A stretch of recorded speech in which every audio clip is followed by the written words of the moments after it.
Going on, everybody? Waski here again, and today I'm talking about using GoPros in Airsoft and recording videos in Airsoft, and I just move my hands everywhere. But basically, I run a YouTube channel. I use GoPros when I play. Obviously, I use my GoPro Hero 3 Plus, and I'm talking about kind of the pros and cons and the risk and reward factor of doing that, because there's multiple things to take into account before you just slap a GoPro on your head and then go play, because there's good things that happen and there's also not so good things that can happen. So yeah, let's get into talking about some of that. So first I'll show you how I have mine set up. And this is just a helmet I traded my buddy for. It was just a shell. So I just put some foam in there so it fits on my head okay. With my goggles and mask and stuff, so it's just cushioned and the GoPro sits on it and it won't dangle everywhere. Once I have my helmet and stuff, like it moves around a little bit. Once you put the mesh mask and goggles on, it doesn't move at all. It's secure. So all I did for mine was drill a hole right there the size of the bolt to hold the tripod mount for the GoPro on there, and super glue that bolt to show it stays in there better. It won't wobble around as much. And then when I want to take it off, just unscrew it.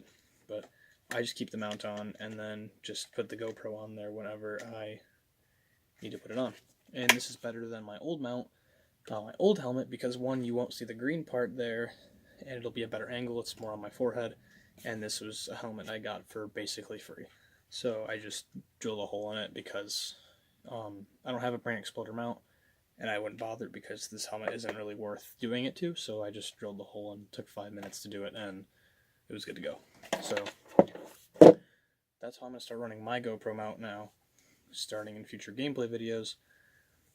But there's good and bad things to go along with GoPros and cameras and things like that when playing. So the good things are, one, well, we'll start more into the general good things. So the good thing is you get footage of you playing.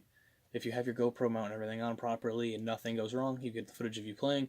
You can get some really cool moments taken and some really funny ones too. I got a couple where a guy's suppressor shot off his gun in the prep area at River City.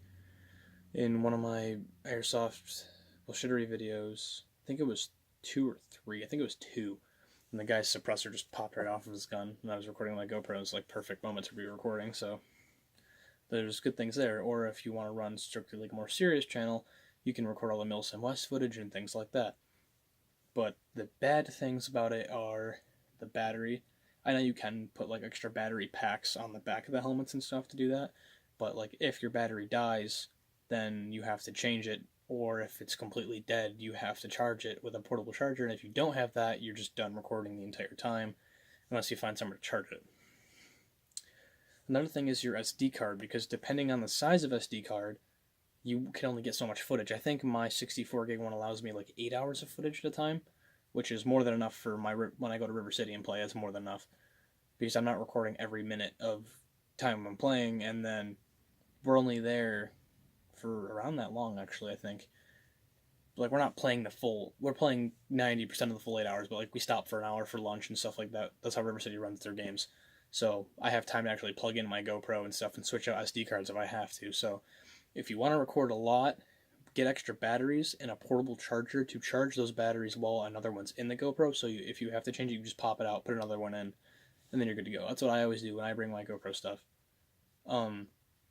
Another one is bring extra SD cards, because those are the quickest change. You just pop one out, put it somewhere, put another one in, and you're good to go again. And SD cards, like, they hold a decent amount of footage. Like I said, my 64 gig one, I was going to record for 8 hours, around 8 hours, so that's good to do as well. So as long as you have the proper stuff, you can have an amazing time while still recording.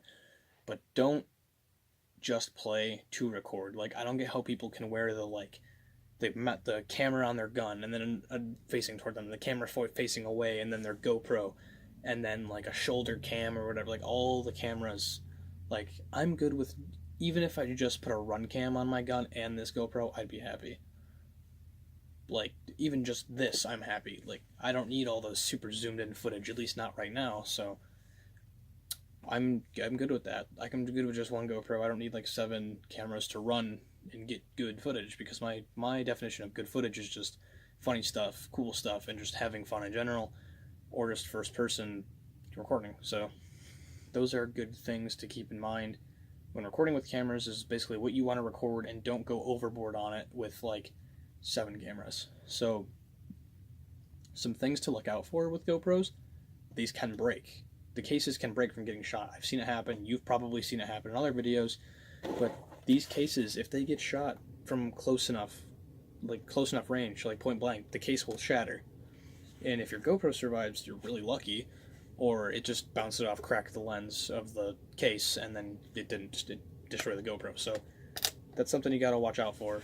And my super glue just made a creaking sound. I'm hoping it didn't just like come off. But anyways, you gotta watch out, because if they get shot, like I played indoor CQB, the Rochester video I put up, and I got shot in the head so many times in my helmet, and I always checked my GoPro, like, as my GoPro came, said, yeah, like, all right, we're good. And gotta be careful with that, because if GoPros aren't cheap, they're like, I think the Hero 7s or Hero 6, whatever, the newest one that's out right now, I think it's the 7, is like $500. Like, that's not cheap. I got mine for Christmas as a gift, thank God. Like, they got a good deal on it, because I felt terrible when my mom got me a GoPro a couple years ago, because, like, they're not cheap, but she said she got a super good deal on it, so that was good. As long as they didn't spend tons of money on me, because I feel terrible when people spend money on me in general. But, like, GoPros aren't cheap, so you have to take consideration, like, that risk and reward. Like, are you willing to try to get good footage for the chance of your GoPro breaking, potentially? Like, I mean, I've tossed this thing on accident. At a school event, I recorded my GoPro, and I went to toss it to my friend, and he didn't catch it. He just hit the gym floor, but it was fine because of the case. So the GoPro cases are good. They're just not, like, mine gets shot sometimes from far away. It doesn't do anything to it, but if you get point blanked in the GoPro on accident, it can break your GoPro, or just the case, or both. So that's something to take account to. And another thing is, don't be discouraged if your GoPro doesn't work. I've had days where it's so hot out that my GoPro doesn't work, then I just take it off my helmet and put it in my bag. Like, I don't play just to get footage. I play because I like playing Airsoft, and the GoPro is just kind of a thing I take along with me if I feel like it. And usually I feel like it, so I take it with me because I like getting good footage and stuff for you guys. So, and I like making funny videos as well. So, mounting. So mounting your GoPro is another thing to take in consideration, because there's different ways to go about it with different headwear. So I know for me, I screwed it on to my helmet, so it's not really going to come off unless I want to take it off. But if you run something like a dye mask, I know there are dye GoPro mounts out there somewhere, but if you don't know, or you can't, like, if they're expensive, because I've never really looked at them, but they might be expensive, and GoPros, I don't know if they always do, but I know you can get the head mount for them, and you can strap that on, but that doesn't always work, because it can fall off pretty easily. I tried doing it snowboarding a couple years ago, and it kept falling off my head, so I just ended up taking it off and not recording anymore. But if you have a helmet like this, get a brain exploder mount, because they go into this square here and stay on, they won't come off, and they can dangle down to get better eye view, to get better eye level recording shots. So it's all based on the risk and reward factor of, I'm putting a potentially $500 camera out in the field with me. Do I want it to get shot? Like, do I want to take the risk of it getting shot to get footage, or not? And I say why not, because, like, it doesn't often happen, knock on wood, that something breaks. Usually you're pretty good depending on your field, but it can happen. So that is definitely something to look out for, knock on wood, because I don't want to lose my GoPro. But things to look out for are the GoPro getting shot, the GoPro mount breaking and you losing your camera, and also, because sometimes it stops recording by itself. If you're, like, playing a night game, and you can, because I think GoPros can record in night vision, the new ones, I don't know. One of my friends is talking about it, but if your GoPro potentially makes a noise and you're hiding, like, if it makes a high-pitched beeping, like, you can hear it. Well, it's a little quieter now, but it's generally pretty loud. Turn off. No, turn off. Yeah. If you're doing that and it's dead silent at night, the other team's going to know instantly, like, in the general direction where you are, because that's going to carry over a long distance at night. So you got to be careful with that. There's settings to change in there, so you can change whether it makes noise or the light goes off or not, depending on the GoPro.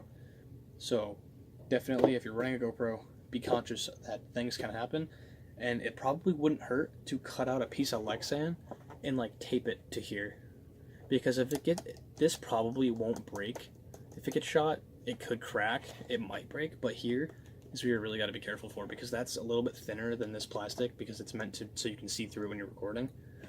So it wouldn't hurt to put a piece of Lexan on there. I'm probably going to do that at one point when I get Lexan. I just haven't had the chance to do it. So definitely that wouldn't be a bad idea to do, is to get a Lexan cover or make one on there. So yeah.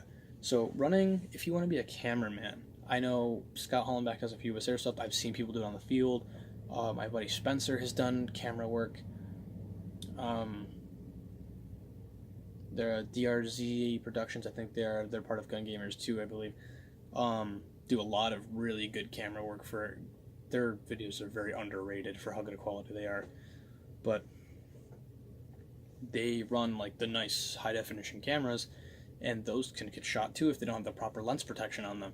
So it's very important, if you have like a $1,200 DSLR out in the field, that one, you're being really careful with it, and two, you got proper protection over that lens so it doesn't shatter your $500 lens, because lenses aren't cheap. They are very expensive. So it's all, you have to take all of that into accountability of what the risk and reward factor. Like, I want to make this project, I have to risk either breaking my camera or getting shot, or I can protect it properly to take extra measures to prevent it from breaking. So there's different risk and reward factors there. This video isn't very detailed in it because I was just one that kind of came to me, and I just thought it'd be cool to put it out there to other people that want to try recording, that it's not a bad idea to start recording with GoPro. Just make sure you know that these things can happen before you go out there and then find out one day that your GoPro's shot out and you're like, bummer, I'm gonna be, I don't know where I was going with that, but basically it's just good to know that things can happen no matter how much you think they're not going to a camera, because like, this is a small thing to get shot. Like, the chances of this getting shot are very slim, probably, hopefully, unless you're getting lit up by like 20 people, but it can happen. Like, it can happen on your first day using the GoPro. It probably won't, but it definitely could. So those are things to be, and that has to, for it to break, it has to hit it square in the middle. So it's just something to take in accountability that can happen, and just to be careful about it. And like I said, it wouldn't be a bad idea to put a piece of Lexan on there. I know my buddy Spalty, when I went to Rochester Airsoft with him, he had a piece of Lexan over his hollow sight because he didn't have the thing yet, a cover, so he just taped a piece of Lexan on there.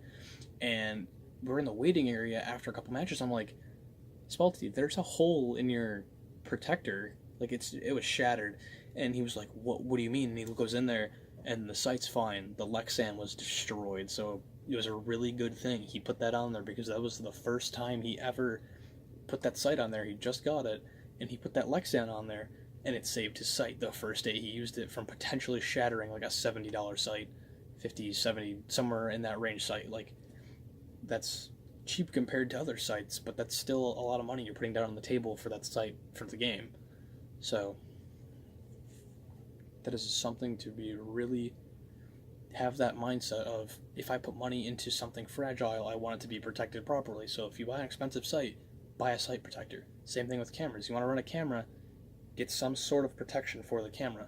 I know another good option are run cams for your guns, and I think Contours, I think they're called, they're also helmet cams. That's what my buddy Ethan runs on his channel.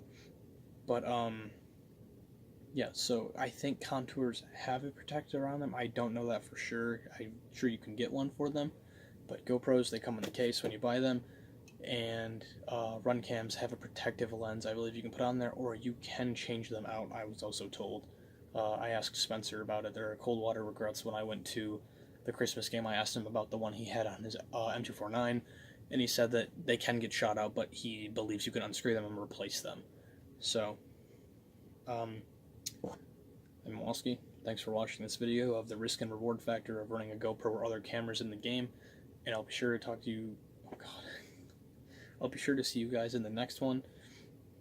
Make sure you hit that subscribe button for more Airsoft discussion videos. There will be gameplay, hopefully coming out soon. If you're getting sick of these discussion videos, I'm going to keep making them, but I will also have gameplay video out soon because I'm trying to get more footage, and River City opens on the 30th, so I'm going to try to make it there, and if I can, I'll have a lot of GoPro footage for you guys, and hopefully a lot of good footage, because I just got my new gun, and I haven't been able to use it in an actual game yet. I brought it to Rochester and they said it shot too hot, so that kind of sucks, but thank you all for watching, and I will see you all next time. Peace out.